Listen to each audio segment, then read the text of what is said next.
Léonore Bellefeuille serra son blouson élimé, essayant une fois de plus ce jour-là de dissimuler sa frêle silhouette.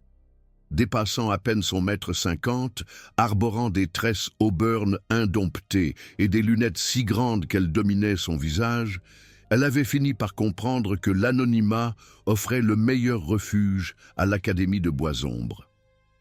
Le vaste bâtiment gothique, ses passages labyrinthiques et le flot constant de jeunes étaient sa prison depuis 4 mois, depuis son déménagement de Savoie. Elle serra plus fort les bretelles de sa sacoche usée en se faufilant dans le couloir bondé, évitant les groupes d'élèves qui remarquaient à peine sa présence.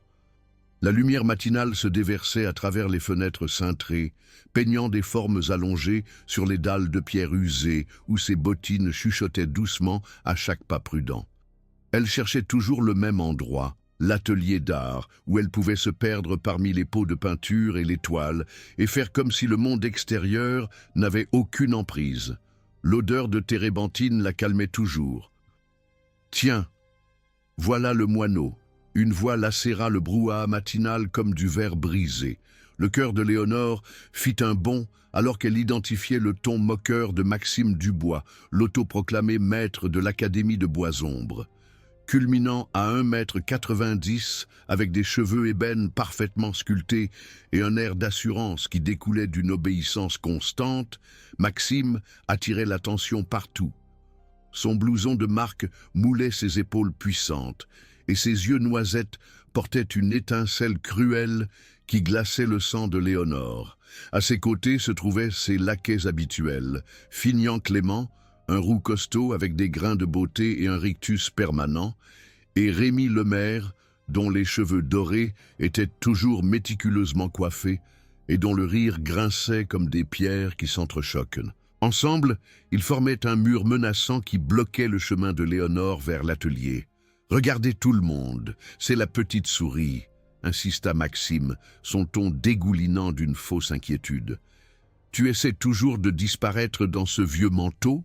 Le pouls de Léonore s'accéléra dans ses oreilles alors qu'elle essayait de les contourner, mais Finian bougea pour bloquer son passage. Les élèves commencèrent à s'arrêter, sentant le problème, mais pas un seul n'osa s'impliquer. C'était le territoire de Maxime, et tout le monde savait qu'il ne fallait pas lui tenir tête. Elle pouvait entendre le tintement lointain de la cloche de l'école, mais cela semblait si loin. « Je vais juste à mon cours de peinture », murmura Léonore, sa voix presque noyée par le bruit ambiant. « Qu'est-ce que tu dis, moineau ?» Maxime pencha l'oreille de façon théâtrale. « Je n'arrive pas à comprendre ce que tu dis avec tout ce marmonnement. Peut-être que si tu ne t'habillais pas comme une clocharde, les gens prêteraient attention à tes paroles. » Rémi gloussa cruellement et Finian fit craquer ses doigts. Le bruit fit grimacer Léonore, une action qui sembla seulement les enhardir davantage. Ce dont ils n'étaient pas conscients, ce que personne à l'Académie de Boisombre ne savait, c'était que Léonore apprenait le Wing Chun Kung Fu depuis l'âge de 7 ans.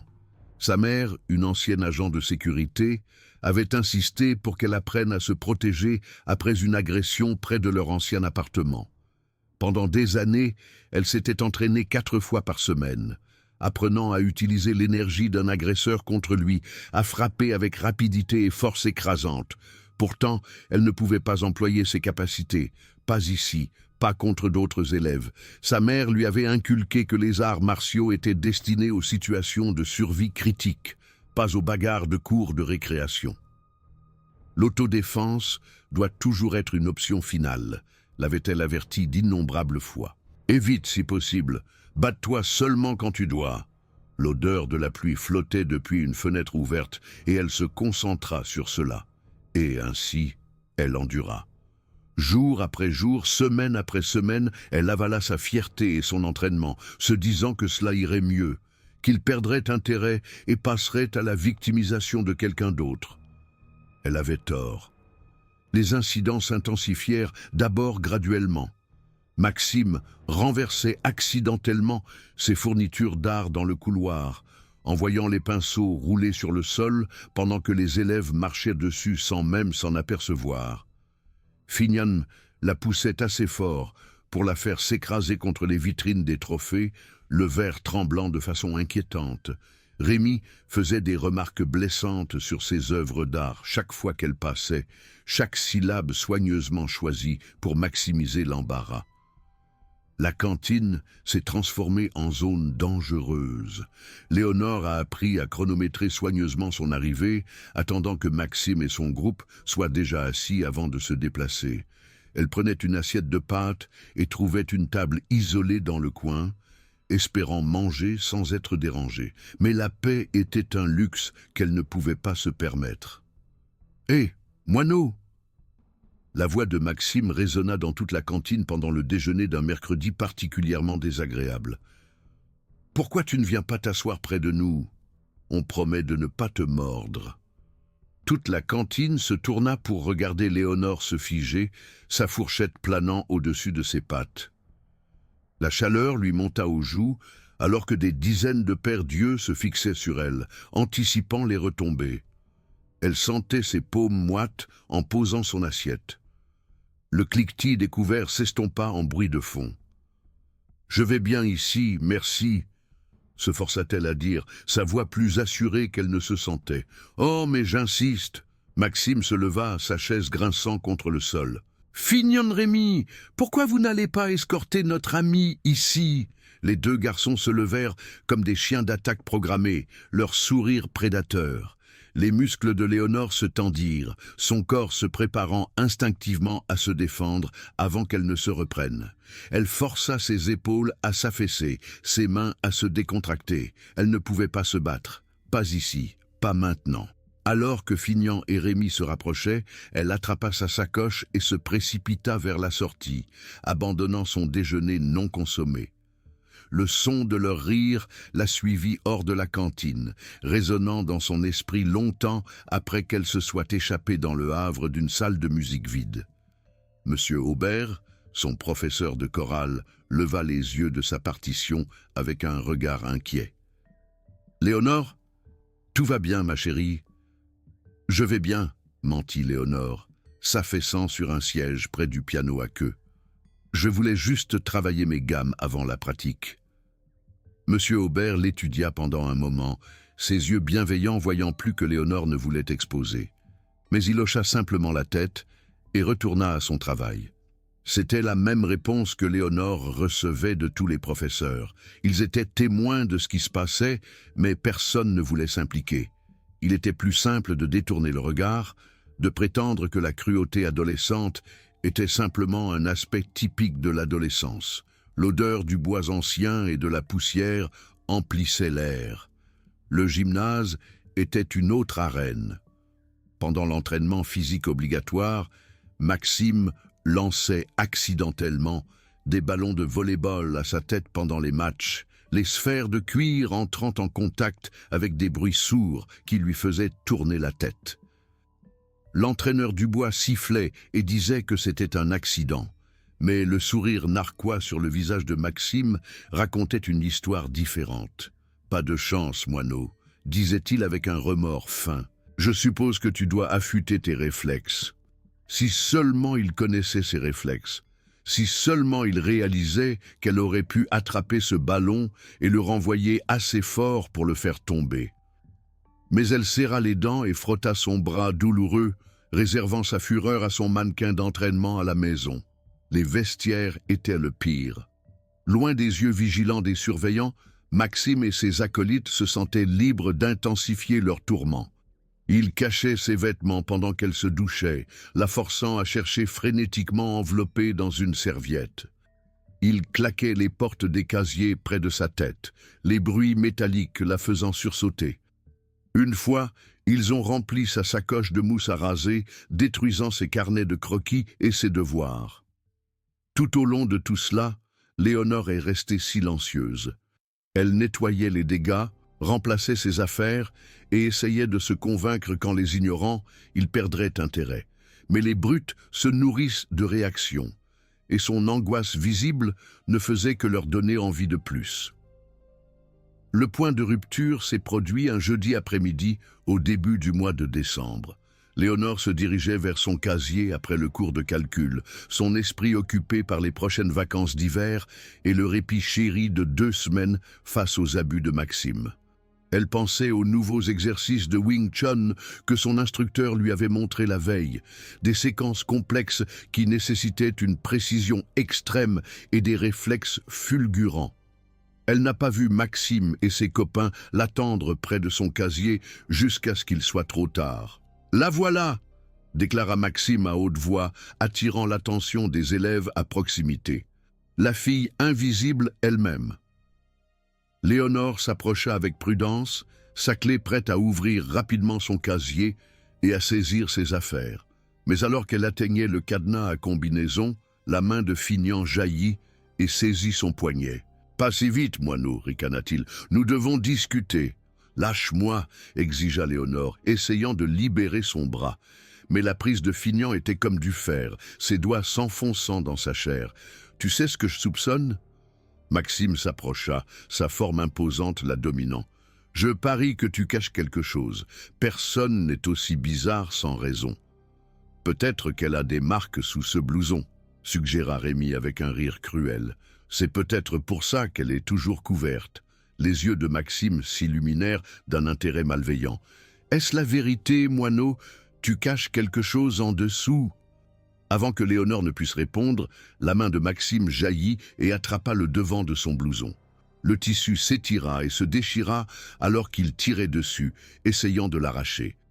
Les mains de Léonore volèrent à sa chemise, essayant de la maintenir fermée. Mais Maxime était plus fort et plus déterminé. « Arrête !» cria-t-elle, sa voix se brisant de peur et de rage. « Laisse-moi tranquille !»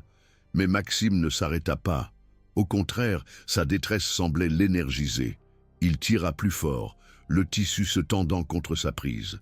Les élèves commencèrent à se rassembler, formant un cercle autour de la confrontation. Certains sortirent leur téléphone, prêts à filmer ce qui allait se passer. « Allez, moineau !» railla Maxime, ses doigts tordus dans son blouson. « De quoi as-tu si peur de nous montrer ?» C'est alors que Léonore l'aperçut. Olivia Carmin se tenait à la périphérie de la foule, ses yeux bleus grands ouverts d'alarme. Olivia était tout ce que Léonore n'était pas. Assurée, appréciée, belle.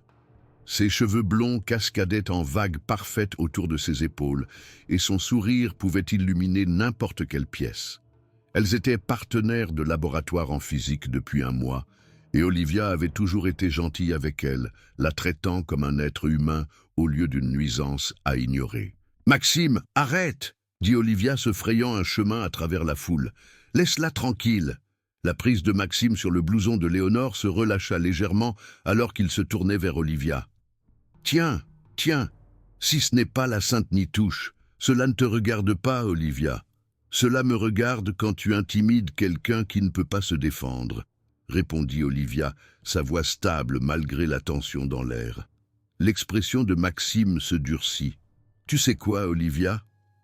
Peut-être que tu dois apprendre la même leçon que ta petite amie ici. » Il relâcha le blouson de Léonore et se dirigea vers Olivia, ses intentions évidentes. La foule retint son souffle, attendant de voir ce qui allait se passer ensuite. Olivia resta sur ses gardes, mais Léonore pouvait voir la peur dans ses yeux. L'odeur de l'eau de Cologne bon marché planait lourdement dans l'air. Et c'est alors que quelque chose à l'intérieur de Léonore craqua. Des années d'entraînement, des mois d'humiliation et toute une vie passée à se faire dire de s'éloigner ne signifiaient soudainement plus rien.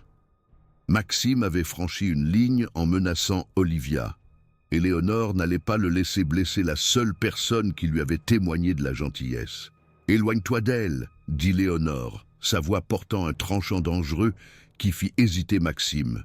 Il se retourna vers elle en riant. « Oh, regarde ! Le moineau a trouvé sa voie. Qu'est-ce que tu vas faire, monstre ?»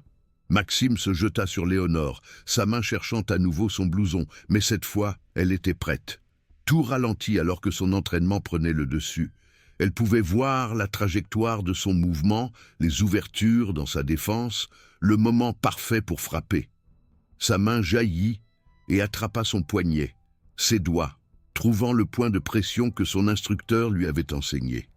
Les yeux de Maxime s'écarquillèrent de choc et de douleur alors que sa prise se relâchait. Avant qu'il ne puisse répondre, Léonore pivota sur son talon et utilisa sa propre énergie contre lui, le faisant trébucher en arrière. « Qu'est-ce que le diable ?» commença Maxime, mais Léonore n'avait pas fini. Elle s'avança, sa frêle silhouette rayonnant soudainement d'assurance et de puissance. « J'ai dit, éloigne-toi d'elle !» Finian et Rémi bougèrent pour la prendre à revers, mais Léonore calculait déjà les angles et les distances. Quand Finian la frappa, elle se baissa sous son bras et balaya ses jambes, le faisant s'écraser au sol. Rémi hésita un instant, reconsidérant manifestement ses choix de vie, mais le cri de colère de Maxime le poussa à l'action. Rémi chargea sur elle comme un taureau enragé, tout en muscles et sans technique. Léonore se décala à la dernière seconde et attrapa son bras tendu, utilisant son poids et son énergie pour le faire basculer par-dessus son épaule. Il heurta le sol violemment, le souffle coupé, la foule haleta, les téléphones enregistrant chaque instant. Maxime fixa ses amis tombés avec incrédulité avant de se retourner vers Léonore avec rage dans les yeux. « Petite monstre !» grogna-t-il en reculant son poing. « Je vais te détruire !» Le coup de poing de Maxime arriva vite et fort, mais Léonore s'y attendait. Elle se pencha en arrière, laissant son poing siffler devant son visage, puis attrapa son bras tendu et le tordit. Maxime cria d'agonie alors que Léonore appliquait une pression sur son articulation du coude, le forçant à s'agenouiller. « Tu veux savoir ce que je cache ?» dit Léonore, sa voix calme et contrôlée malgré le chaos qui les entourait. « Je cache le fait que j'aurais pu mettre fin à ça il y a des mois. Je cache le fait que j'ai été entraîné à blesser les gens. Et j'ai choisi de ne pas utiliser cet entraînement parce que je pensais que tu finirais par mûrir. » L'air crépitait de tension. Elle appliqua plus de pression et Maxime haleta de douleur. « Mais tu viens de faire une erreur. Tu as menacé quelqu'un qui compte pour moi, et maintenant j'en ai fini d'être gentille. » Maxime essaya de se libérer, mais la prise de Léonore était inflexible. Elle l'avait entièrement à sa merci et tout le monde dans le couloir pouvait le voir. Le grand Maxime Dubois, terreur de l'Académie de Boisombre, était à genoux et impuissant. « S'il te plaît, » gémit Maxime, sa façade arrogante s'effondrant. « S'il te plaît, je suis désolé, je te laisserai tranquille. » Pendant un instant, Léonore ressentit l'envie de le blesser, de lui faire expier chaque humiliation, chaque instant de peur, chaque larme qu'elle avait versée à cause de sa cruauté. Elle pouvait sentir le pouvoir la parcourir, la certitude qu'elle pouvait lui briser le bras d'une simple torsion de son poignet. Mais elle ne le fit pas. Au lieu de cela, elle baissa les yeux sur lui avec quelque chose qui aurait pu être de la pitié. « Je ne vais pas devenir comme toi, » dit-elle doucement. « Mais si tu me touches, moi ou Olivia, à nouveau, si tu blesses quelqu'un qui ne peut pas se défendre, je ne serai pas aussi indulgente la prochaine fois. » Elle le relâcha, et Maxime recula en rampant, serrant son bras. Finian et Rémi se relevaient déjà, leurs visages rouges de honte et de douleur. « Ça va ?» Olivia apparut aux côtés de Léonore, ses yeux brillants d'admiration et d'inquiétude. « Je vais bien, » dit Léonore, soudainement consciente de tous les yeux sur elle. Le couloir était silencieux, à l'exception du bruit de Maxime et de ses amis qui se retiraient, leur réputation en lambeaux. « C'était incroyable, » murmura Olivia. « Où as-tu appris à faire ça ?»« Ma mère me l'a appris, » répondit Léonore, ses mains tremblant encore de l'adrénaline. « Elle a dit que je ne devrais l'utiliser que pour me protéger ou protéger quelqu'un qui compte pour moi. » Le sourire d'Olivia était radieux. « Quelqu'un qui compte pour toi ?» Léonore sentit ses joues brûler, mais elle acquiesça. « Ouais, quelqu'un qui compte pour moi. » La foule commença à se disperser, les élèves chuchotant avec excitation à propos de ce dont ils avaient été témoins. L'histoire se répandrait dans toute l'école comme une traînée de poudre, mais pour une fois, Léonore ne se souciait pas d'être le centre de l'attention. Dans les jours qui suivirent, l'Académie de Boisombre sembla être un endroit différent. Maxime et ses amis laissèrent une grande distance à Léonore, leurs yeux tombant au sol chaque fois qu'ils la croisaient dans le couloir. La cruauté désinvolte, qui avait autrefois été leur marque de fabrique, fut remplacée par des regards nerveux et des conversations feutrées. D'autres élèves commencèrent à approcher Léonore avec un respect nouveau. Certains voulaient en savoir plus sur son entraînement, d'autres voulaient simplement être associés à la fille qui avait vaincu Maxime Dubois. Elle se retrouva invitée à s'asseoir à différentes tables à l'heure du déjeuner, incluse dans des conversations dont elle n'avait jamais fait partie auparavant. Mais le changement le plus significatif fut sa relation avec Olivia. Ce qui avait commencé comme une chimie de partenaires de laboratoire s'était épanoui en quelque chose de plus profond.